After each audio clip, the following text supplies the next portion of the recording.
13వ రోజు యుద్ధం. ద్రోణాచార్యుడు పద్మవ్యూహం పన్నాడు.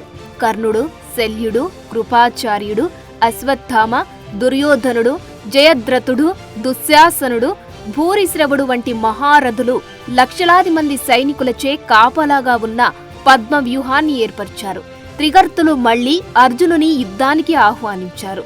యుద్ధ భూమికి మరోవైపున వారితో యుద్ధంలో నిమగ్నమై ఉండడంతో అర్జునుడిని పద్మవ్యూహ ఛేదనకు పిలిచే వీలు లేకపోయింది. అర్జునుడు కాకుండా పద్మవ్యూహాన్ని ఛేదించగలిగే శక్తి కలిగినది అతడి కుమారుడైన అభిమన్యుడికే.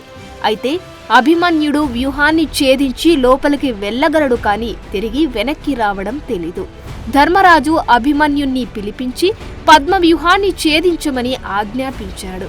అభిమన్యునికి తోడుగా వెళ్లేందుకు ప్రయత్నించిన పాండవులను వ్యూహ ద్వారం వద్ద జయద్రథుడు అడ్డుకోవడంతో అభిమన్యుడు ఒంటరివాడయ్యాడు.